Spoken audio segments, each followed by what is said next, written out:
Great pleasure to share with you a presentation Oh about my the God, ancient no, I bird wouldn't like that. goddesses, about soul journeys as initiations, and I was just about the thinking elder again archetype. about this glorious son's business, I and every teach time I about convince the myself, oh archetype yeah, we should go and initiations have a good in the time, Priestess of Rhiannon training, which literally really 5 minutes is a later, it's great like, no, you wheel of can't. 9 houses Oh of my God, I'm so initiation, divided. of which the elder, the wise woman, the sage is one of the 9 archetypes, the healthy forms that we work with. Why?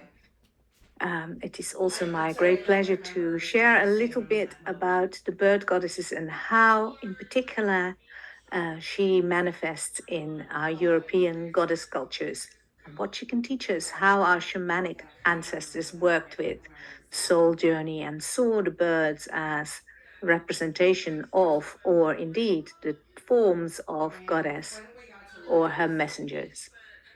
So before we start, I'd like you to take a little and I moment to don't think just he roll your posted about it, shoulders. and Oh, mine creaks.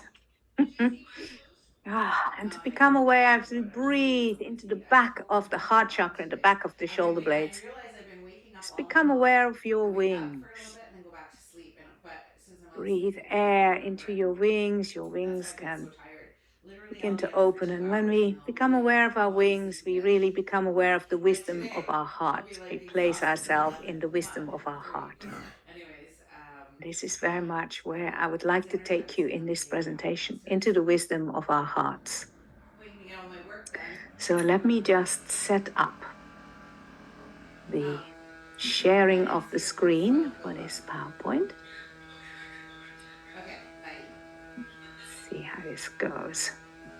Always slightly challenging, but I keep breathing in my wings, into my wings. That should do the trick. There we go. So welcome to this presentation that is for the Goddess Conference 2023, the Crone Goddess as Lady of the Otherworld, and is made for you, brought to you by the Path of Love Mystery School. So if we look at the origin of the bird goddess, we have to start really with looking at the origin of how our ancestors saw the world, the cosmos, all of life as having come from the great cosmic egg. And where you have a cosmic egg, you of course have the bird that comes out of the egg. Sometimes the egg is actually hatched by the great snake, the snake of life. But anyway, you get the bird goddess, of course, associated with the great cosmic egg of our origin, of our beginning, of perhaps the Big Bang. And so then you find these ancient bird goddesses who we see from many cultures who were birds or part bird, who had bird like faces and wing like arms, who represent for us very much this journey into our connection to different realms. And you think about the great birds that are sacred birds in different cultures, always have been seen as special, associated with carrying the souls of the living and the souls of the dead between the different realms. Yeah, but also are the present of the great winged goddess herself. I mean, it's not surprising. I mean, look at this beauty of the crane and the heron and the eagle, and you see this magnificence, this power and grace, the ability to traverse great distances that we as earthbound beings can't even begin to imagine, but also the sheer magic of flight. Yeah, the beauty. It is not surprising that this becomes, for our ancestors, the great bird goddesses. And the bird goddesses of different forms, different qualities. The bird goddesses of the night, the huntresses of owl and night jay, and of the great traveler between the realms who can fly literally through the mists, the ravens. So when we see how our ancestors looked at birds who could touch the mountain peaks, the place where the earth first kisses the sky, which have always been these sacred portal places into the realms of the gods, of the spirit, of the third realm, the other world, the sacred mountain peaks that the birds nest on, the great birds of prey. Yeah, here the sacred mountains from all over the world, Mount Olympus, Mount Fuji, Mount Kailash, and Mount Ida in Crete, the original twin-peaked breasted mountain of the goddess, and the birds who flies into her realms. So if you're looking at Crete in particular in this presentation, it is because it is our longest surviving goddess culture in Europe, really, before patriarchy came in. And here we see the twin-peaked mountain in the art often represented as the portal, as the horns of consecration, as this portal into her other world. And she is the bird. She is the guide that helps you fly through that portal, as on this representation of this beautiful rhython, this libation jar. This is actually found in the temple palace of Zakros, but depicts Mount Yuktas peak sanctuary. Now, Mount Yuktas is the sacred mountain of Knossos temple palace culture, settlement. And on top of this amazing peak sanctuary, you have this yonic portal deep into the earth, into the other realm, the other world of the underworld, as well as it being this portal into the upper other world, the magical realm, which of course we also see with our own sacred mountain here in the landscape, the Isle of Mist, the magical portal into the other world of Avalon, where the sacred little messenger bird can lead you as your guide into the fairy realm, the wren, sacred bird of the goddess here, particularly of her oak trees and of her sacred land here, the fairy woods that grow on the Tor, her sacred mount. And so in many different cultures, you have this beautiful representation of the bird goddesses as being connected to or representative of the three realms that the Celtic people recognized and that we are working with as the three different forms of the underworld, of the other world, really. The underworld, the world of the dead, and the world of the descent into death and then ascend into rebirth. The middle realm of this physical world and the magic of really being present in your full alive physicality, while noticing the magic that is all around, the different portals of shifting your awareness of your physical, mental reality, while being fully in this life, like a bridge point, really. This middle world of the magical representation of the other world as a bird goddess realm. And then you have the spirit realm, the realm of the ancestors, the realm of the magical deities that sometimes you may visit in dreams, or sometimes you may seek to visit or wander into by mistake, maybe even. So if you're looking at how our long ago shamanic ancestors, which most of the world cultures have a pagan shamanic ancestor worship kind of background,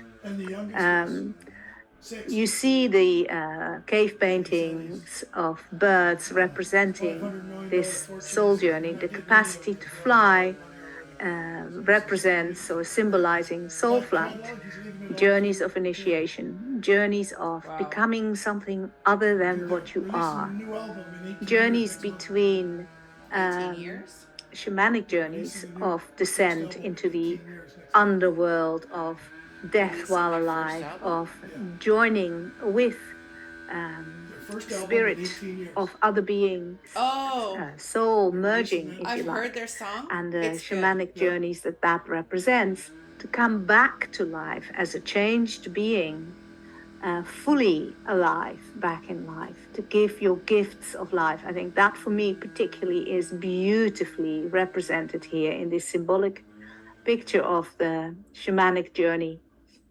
This is from the great Lascaux caves. It's very, very ancient, of course, and for me speaks so much about these portals of bird deities, because this is one of the qualities our ancestors, of course, recognized, the capacity of a bird to descend and enter into a different realm and to ascend out of it without it harming them.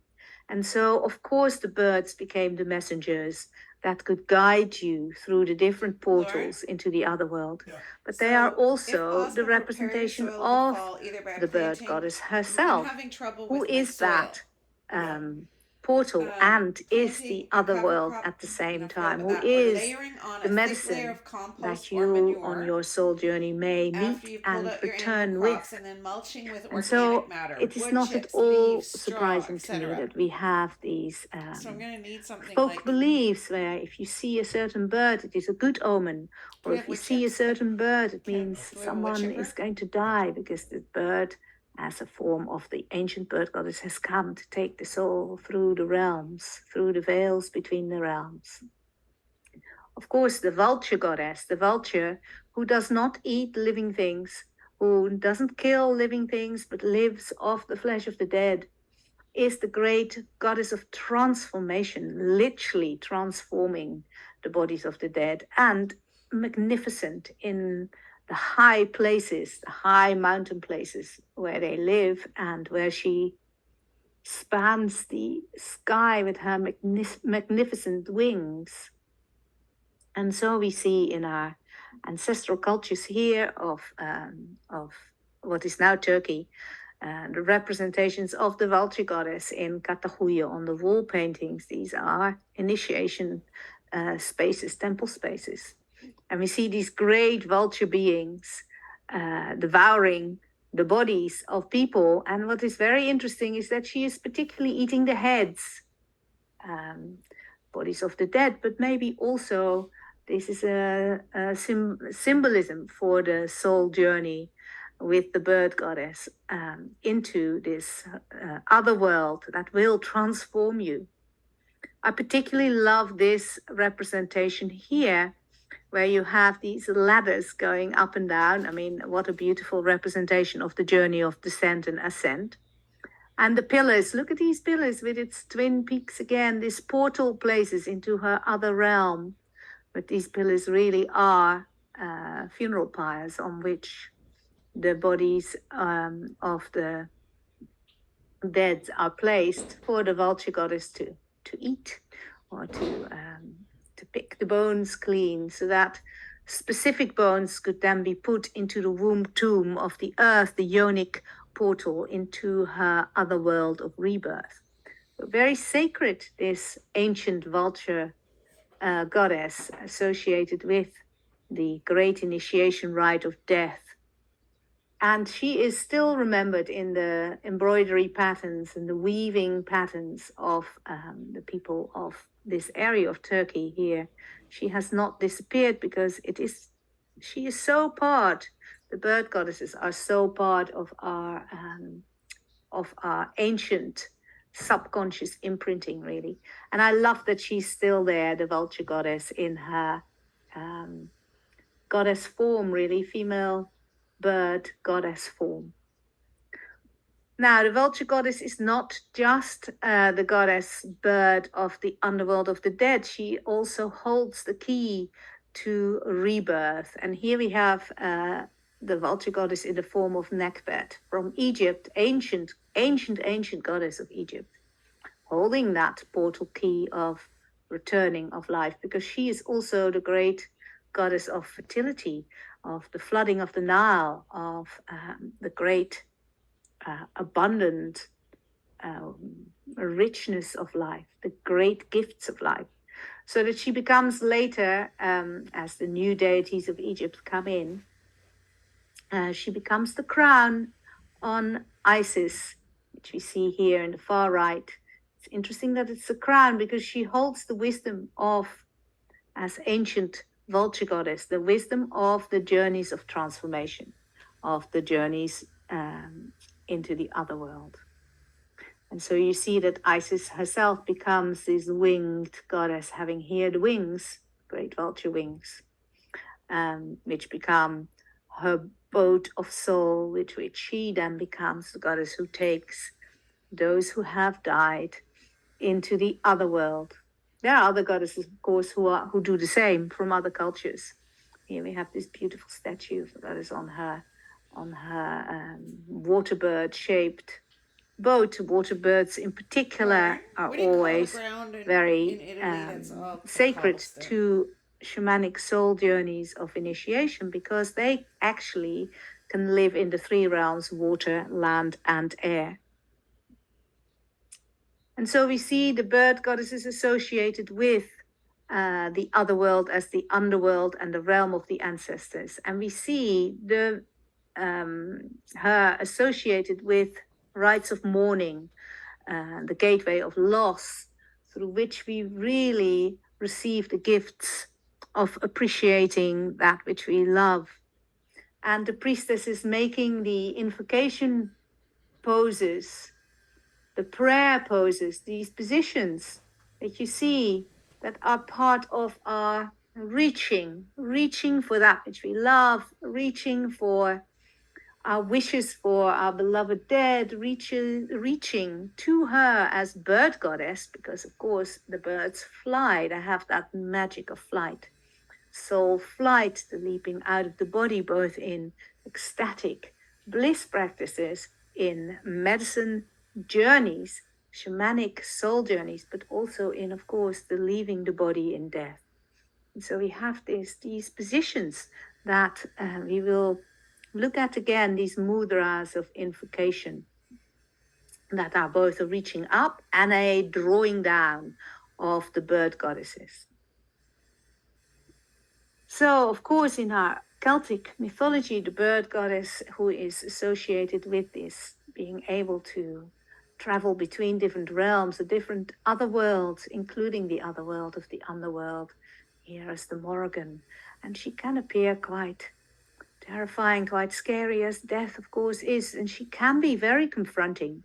But that confrontation is really about how we can embrace life, how we can bring our gifts really into the world in the time that we have got.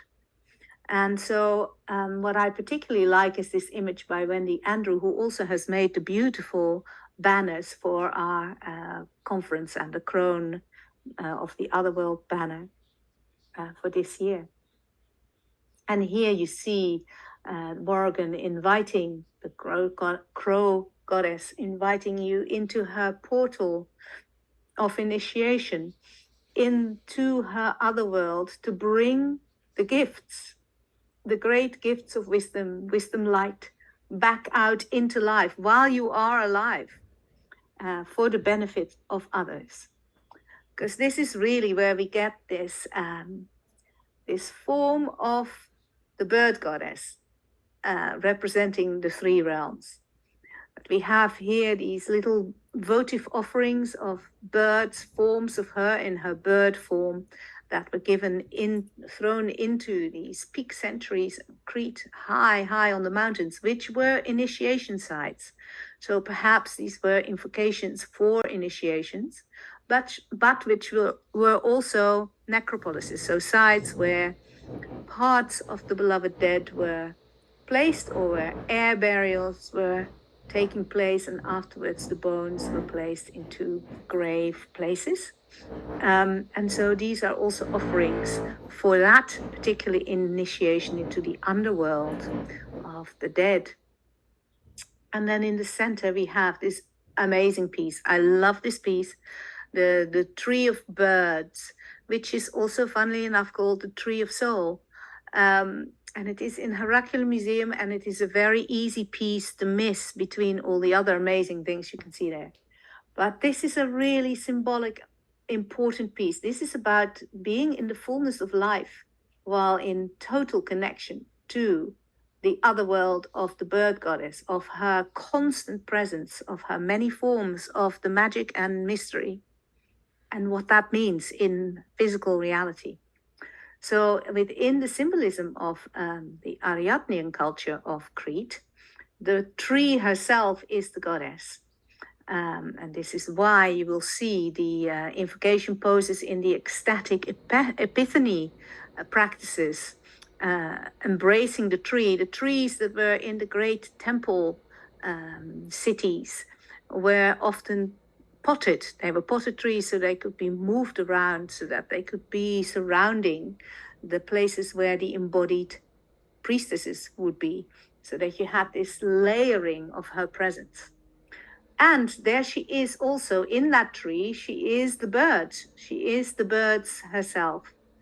And so I really like this representation of her, again, the multi-layeredness of it. And then we have on the far right here, we have the embodied priestesses who are crowned by the presence of goddess in the form of birds. They are standing in the position of the embodied priestess, but this is also the position of the portal. You have stepped through the portal into of her other world as fully her full present representation, her full present embodiment. And these are from the post-palatial period. Really, they are relatively recent, if you like. I mean, it's old, but towards the end of the Cretan goddess culture. But these are from when the Mycenaean period starts in Crete. But these are from refuge sites, which means that they survived in full goddess culture for another 150 years or so. And so what is really fascinating here is that they are a different shape and of a different kind to the representations of embodied priestesses that we saw before, but that this culture fully continued and that these practices survived.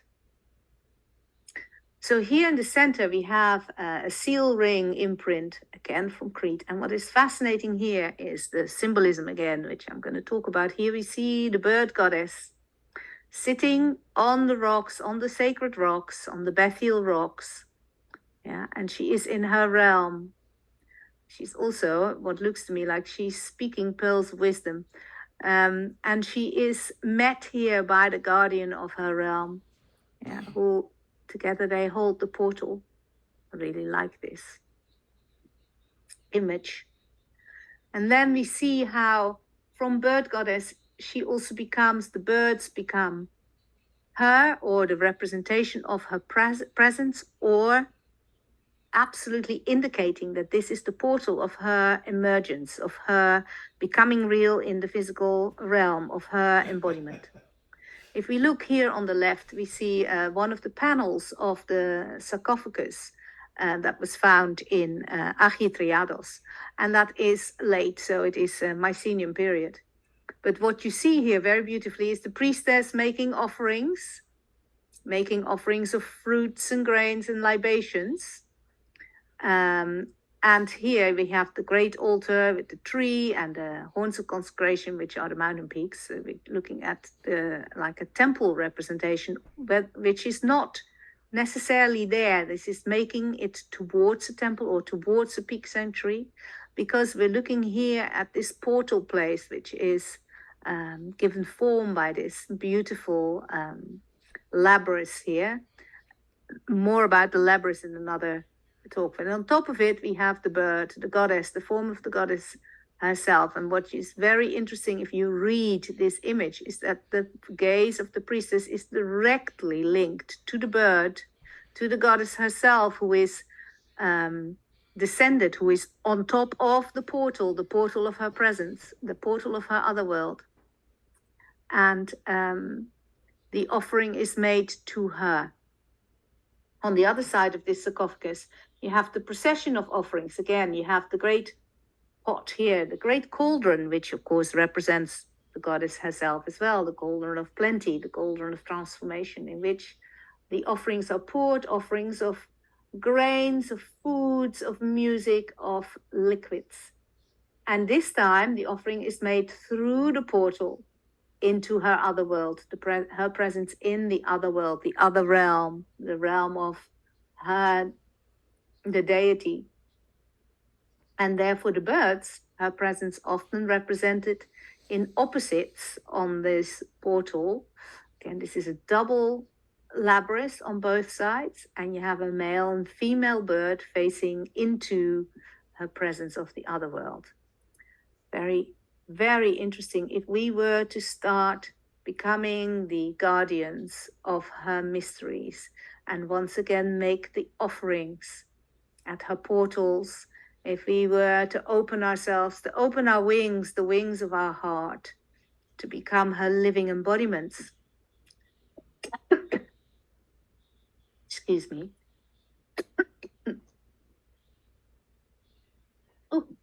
to be crowned by her presence, so that as in this statue, we become the portal of her presence ourselves.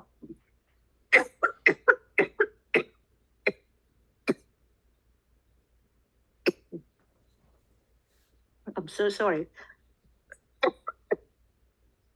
Oh, I shall continue. Crowned by the wisdom of her embodied bird self, bird present. So this then is represented as the ability to be the one who takes the soul journey, to become the fully present living embodiment of Goddess. To take these journeys, maybe our ancestors wore the feathered cloaks, as you can see on this beautiful representation of a soul journey priestess in a feathered cloak, who is really the goddess herself, traveling between the realms to retrieve the wisdom gifts, to bring through the full embodiment of what it means to be the living presence of the goddess. Because it's not just for show or performance. I mean, why are we working with a reclaiming of embodiment? Why are we choosing a goddess focused way of being or a spiritual path that is about becoming a priestess or being a priest or a priestess of a particular deity, of a goddess who calls us the goddess of our heart? This is so that we can be the best version of ourselves, so that we can be the living representation of her presence in everything we do or say, in all our behavior or our actions. This is a tough call. This is a tall order, and I think our ancestors knew this very well. So the soul journey into the other world, the initiation journey, is to bring back those gifts, the gifts of what it would mean to be a living embodiment of the presence of the goddess, for the benefit of your community, of the people everywhere, for the healing, for the wisdom that you can bring through in that particular way. So I think this is a shell that is in the Museum of the Island of Samos that was offered as an offering gift to the great temple of Hera that was on that island. Yeah, and the feathered cloak of the bird goddess, to be cloaked by her, to become that embodiment through your initiation journey in the other world that you will have had. And so we see this on the beautiful golden rings. Again, this is from Crete. Yeah, where we see, here we have the sacred tree, which is the presence of the god, which is a form of the goddess. It is already her. Here we have the adherent in the ecstatic invocation pose around the Bethiel stone, which is her. This is her. Through the great portal comes her presence, the bird goddess, the representation or true form of her. Yeah? And you have these comet-like structures in the sky, indicating that this is a opening of the realms, opening between the realms. Here again, you have the adherent priestess embracing the tree, the adherent in another invocation, ecstatic epiphany pose around the Bethiel stone and the portal through which the goddess, the presence of the goddess, flies in the form of the bird. Yeah, other rings, I particularly like these two as well. Here you have the goddess on the far left. The goddess is in the other world.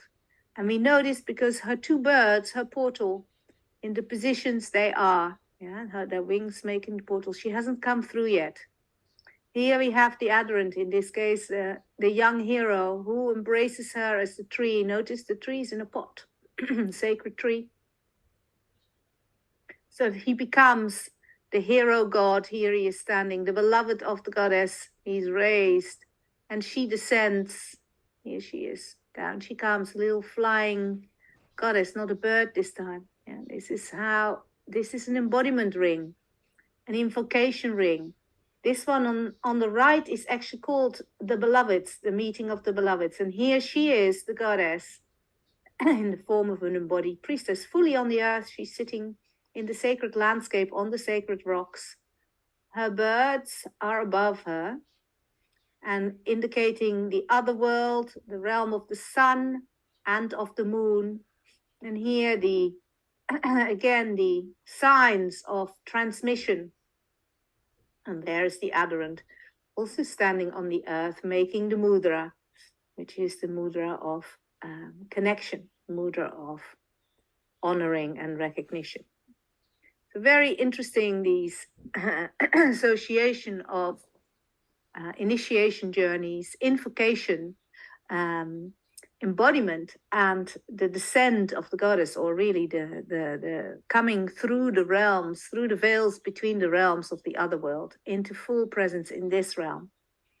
And how often these symbolic representations are misrepresented. So here we have, again from Crete, this is not a toy. This is not a little girl on a swing. This is a sacred representation of the descent of the goddess. And we know this because she is coming through the portal between the two pillars. The pillar is also the goddess. And we know it's the portal because there she is in bird form on the top of the pillar. And so this is not a swing. This is a way of demonstrating her descending, this flight coming down to be in full embodiment. Very beautiful.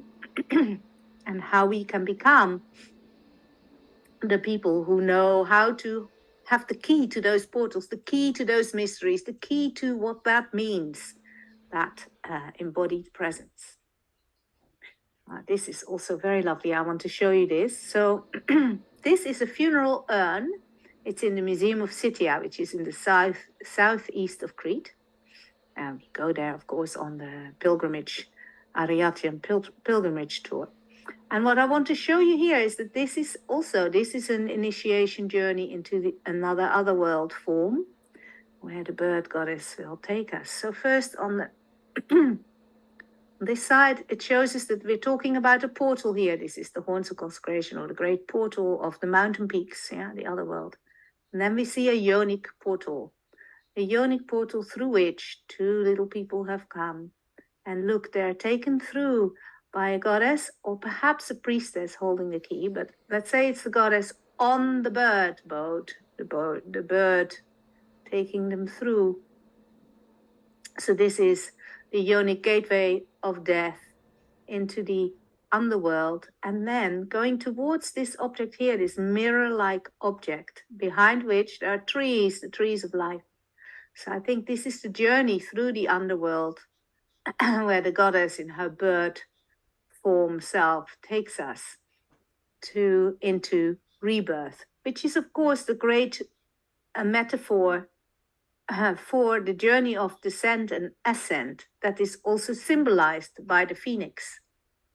The phoenix, the purple bird of the Phoenician goddess, the bird goddess, who demonstrates as immortal being, as goddess of transformation, to sacrifice that which we would hold on to most as precious, our lives, our loves, our freedoms, is to to really enter into that descent of the initiation journey, often represented as the underworld or the death journey, but to be reborn, reformed, transformed, to ascend in this life, and to bring those magical gifts of the phoenix. Of course, if we connect this to the underworld journeys of transformation and initiation of descent and ascent, most famously really held by Inanna Ishtar. And here we notice also that she is a winged goddess. She is an ancient bird goddess, or she has bird aspects to herself. She is the goddess of the underworld, or she is of the realm of the underworld. She has the keys to, she knows how to descend into. She has come back with the treasures of the underworld, with the wisdoms of the underworld. She is the goddess of life. She is the life-giving great goddess. She is the queen of heaven. Yeah, she has her owl gateway and holds the keys to the mysteries. So in many, many cultures, we find this initiation journey into her other world as the element of soul flight, held by the changing forms of the bird goddess herself, who in her zoomorphic representation becomes the goddess who is the bird, perhaps with some female human features, and then becomes the bird with the female head, and then becomes the goddess holding the bird. As many of these goddesses here from different lands, Etruscan, Roman, Greek, Phoenician. We see Astarte, we see Aphrodite with her blackbird, who sings the songs of her mysteries, the songs of love, which of course also one of the magical birds of Rhiannon. We see the celestial dove of Sybil. We see the dove who becomes the winged beings later known as angels. We see these goddesses with the birds as her messenger, the messenger that flies between the veils of the different realms. And we also see her as the light of the wisdom journey, of the journey of initiation into her other world, as in this beautiful oil lamp here in the form of the bird. Literally, the light of the goddess would be lighting up the spaces of the living. And here another representation of her, again from Crete. Again, notice her pillars. This is the portal of her other world. This is the birds all over, which is, it's a little bit broken, but the birds all over these pillars. Yeah. And in the middle is a phallic Bethyl stone. And this is really about how she manifests great forces of fertility of life in life, how we can bring her gifts, her messages, through into our ecstatic aliveness. The initiations of the different stages of our life are held by different bird goddesses or birds of the goddess. So, for example, here we're looking at an initiation chamber for young adults. And this is from Akrotiri on Santorini. And this is from house Xeros 3. And this is on the ground floor. It's a small room, a dark room, in which you see the earth represented in 3 different colors on the rocks, representing 3 different seasons. We see the lilies growing also in the different stages of opening and being in fullness and then dying back. And we see the swallows. The swallows here are very much the bird goddess initiating the youth and the maiden into young adulthood through the rites of the lovers here in the far right. Then the young being fed in mid-flight and the young becoming the single bird, the single adult bird. So the swallow for the youth initiation. The swan, very much associated with the rites of sacred sexuality. Here, a beautiful representation of Bridget, of course, is a swan goddess. And Manantol is sacred I'm not site plugged in. in Celtic Cornwall. Oh, this is annoying. Very this much thing. to do with fertility and sacred I have to go sexuality underneath rites. so many times. We have the can't swan-headed handles of the great cauldrons of transformation. Again, the cauldron is the goddess. It is the wisdom She's so cauldron lengthy and of boring. sacred sexuality in this case. And then the Roman representations of You know what? This is nothing like being a Leda, person. who is the Absolutely. beloved of the swan. These are, of course, the story is distorted in patriarchy, but these are really the initiation rites of sacred sexuality. I feel like as I was meant to given get by the this bird goddess in her to know. swan form. And here we have really this association of goddesses with birds from all over the world. The beautiful of Shun and her parrot. I'm not even watching. I don't like listening and also to it. here we have I want to watch it again Lakshmi at a and her different parrot. time. But the birds who it's give not the us a same clear at all. And I vision, tried the to tell gift Jackie of the that bird last goddess night. to be clairvoyant, And, to see into the other world she and to wasn't bring back the taking it, messages. because for her it's a $10,000. The birds of destiny, the bird goddess who spins the threads, the karmic threads of connection of life, who weaves the patterns of our karmic journeys. What it costs at that house, if you journey into her realm, you can ask her birds to take back some of the karmic threads that no longer serve you, that are not yours to carry, and ask her messenger birds to give them to her to weave into new strands, new ways of being. And over here, finally, we see a Balinese goddess. This is Devi Shri. And she is the goddess who, through her own descent into the underworld, the death journey, here she is. There are her birds, the portal, out of which she rises as the great goddess of fertility, the goddess of rice, the goddess of all the food plants, and her golden bird of abundance. So all over the world, we have this symbolic representation of what it takes to journey into the other world of the bird goddesses, of the goddess as bird, as the flight, the one who takes flight, the soul shamanic journey to find the treasures, to retrieve that which is the gift for you to bring back. For example, the gift of dance, the temple dancer, who, inspired by the great crane goddess, the dance of the cranes, of course, this is actually a mask of a crane goddess embodiment, a shamanic crane goddess embodiment, who dances. She dances her presence. So the gift of the temple dance, the sacred dance, as the gift from the otherworld initiation journey. The gift of music. This is the oldest flute that we have, and it is a flute made out of a swan bone. Isn't it beautiful? A swan bone, bird bones, of course, are hollow. They are much lighter for flight than the bones, the solid bones of earthbound creatures. And so you have the bird bone flute through which to sing our soul song, to bring through those gifts from the other world. The song, of course, sacred to many bird goddesses. Here is Lakshmi on her, Parvati on her swan, goddess of music. The blackbird is the goddess Rhiannon, when she sings, when that song of the blackbird is the love song of life itself. It fills all of nature in the beauty of the time of Beltane, becomes the sacred chants of the temple priestess, the heart sound with which we invoke her, with which we praise her, to sing the songs later. In Christianity, this, of course, becomes the music of the spheres, the heavenly music of the angels.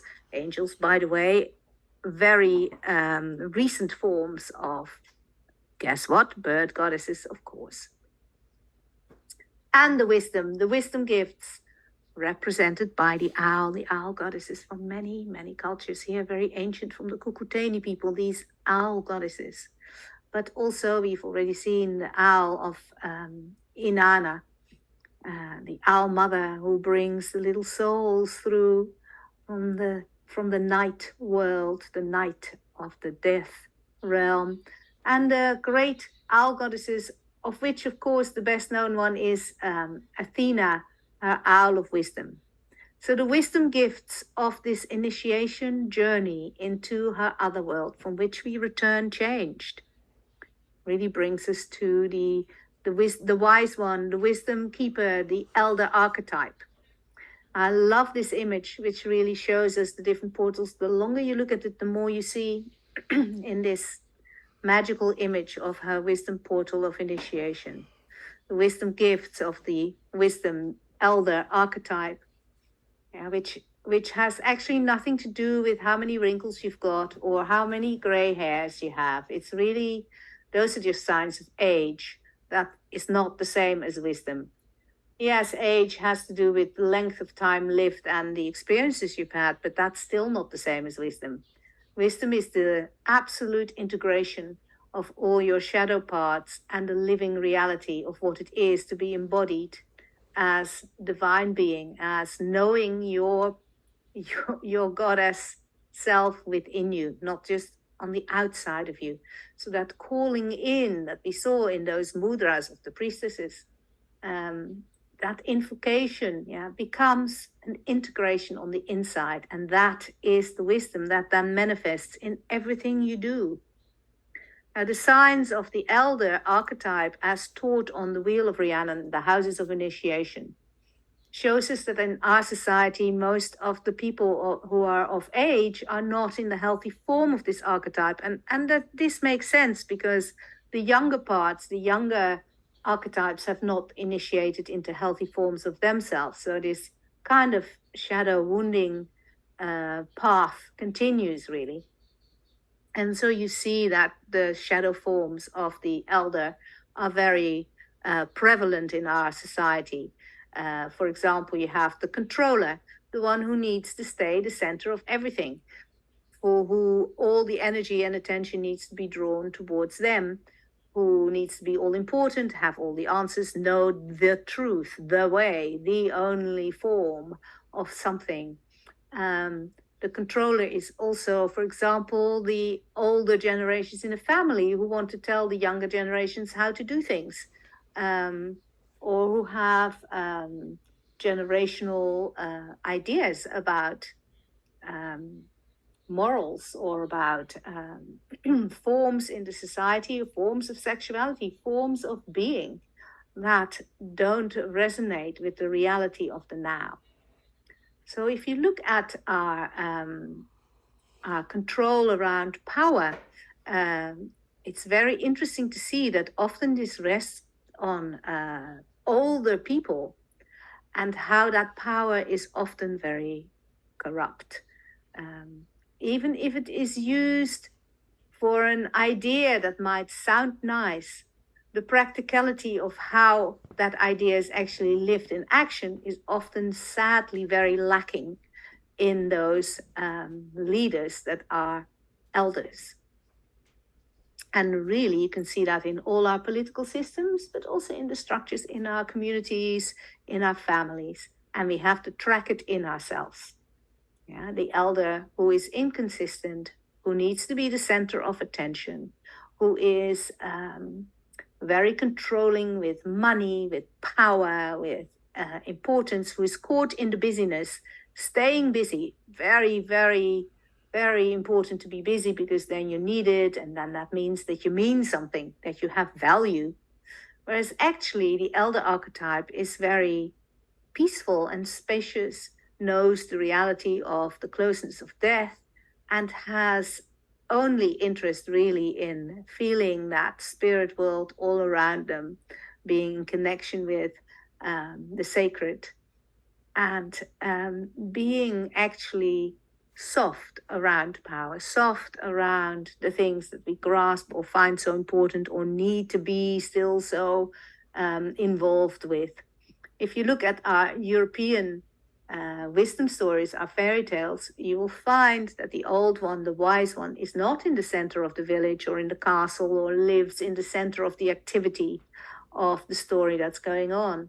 No, to find the wise woman, to find the sage, the one who has the magic, the one who has the medicine, you have to go and find them. You have to go and seek them. And often they live on the outside, just the outer rim of the village, or in the middle of the forest, or in the wilderness, somewhere in a cave or in a little hut, somewhere away from that busyness. And this is symbolic for this spaciousness, very centered, very present. We haven't left our mind. We haven't gone into the sort of mental distortions of insanity in some way or another. No, we are very centered in the being. We are, in fact, the portal between the other world that is constantly present for the elder archetype. And the wisdom is lived. It's not just spoken in words or written in books. It's actually lived in all our actions. So this is how you can recognize a true elder, a true leader, a true way shower. And this is also the archetype that we need to work very hard to grow in ourselves. These beautiful initiation journeys into her other world are a way for us to do that, not just as a workshop experience, but to go into the realm of the bird goddess, like this beautiful owl engraving here. This is from a Kaap Chauvet in Ardèche, very, very ancient. You see the staff, she holds a staff, the staff is often a symbolic representation to that portal into the other world. And the other world is the great cave, the womb tomb, the great going into the other underworld from which we retrieve the crystal treasures of wisdom, the crystal made real, made in physical form, real gifts of integration and transformation to bring out for the benefit of others, not just for ourselves. So if we work on initiating into the wise one, into the elder archetype within ourselves, through the initiation journeys, guided by the bird goddesses, the forms of the winged one, whoever she may be for you in this time, then we can become the priestesses and the priests, the people who call the birds, that ancient Celtic practice, that tradition of the priestesses of the Celtic people, the druidesses, who could call the birds, who could call the messengers of the portal, who could open the portals into the other world, who could step through and become the carrier of the soul song of the mysteries. When we do this, here on this beautiful ring, you see these priestesses, and now the difference is that we're not calling up, we are actually drawing down. We are drawing down here as priestesses. There she comes, the descent of the goddess. Here she is becoming visible. She's not quite on the earth yet.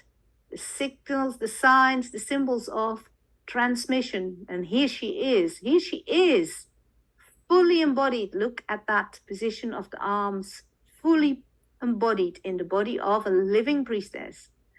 Yeah, the great W shape of the portal through which her embodiment, there she is, full steps and stands. These invocation poses are really that intention to actually step up, to become the portal of her living presence, to become crowned with her wisdom, with her birds, with her presence as soul wisdom, as soul empowerment, so that we may be her winged ones who fly in joy, who are her great heart's flight, the opening of your heart to her presence. You do not have to find her anywhere outside of you, for you are her presence in this world. And that makes it a freedom, a joy, a wise choice to leap into the reality of her other world, of her beautiful, mystical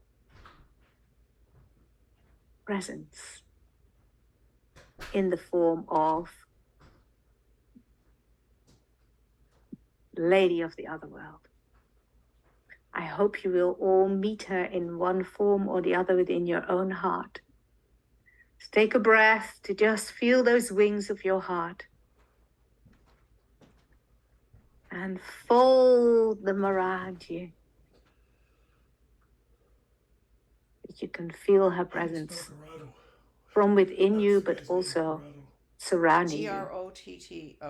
I hope this presentation Or has GAR. inspired you, to think of her other world, of the ancient forms of the bird goddesses, and of soul journey as an initiation journey from which we can retrieve the wisdom gifts and bring them into a living, embodied reality into our realm, our world, our lives today. I also hope that you have liked this presentation and will look me up.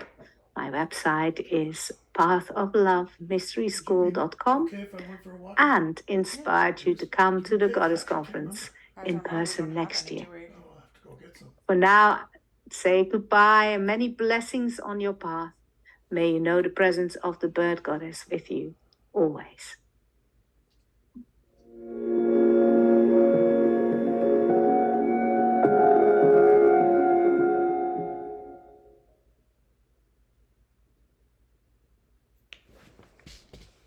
She stopped talking and she was so boring I didn't even notice. Refer a friend and you can earn 20,000 bonus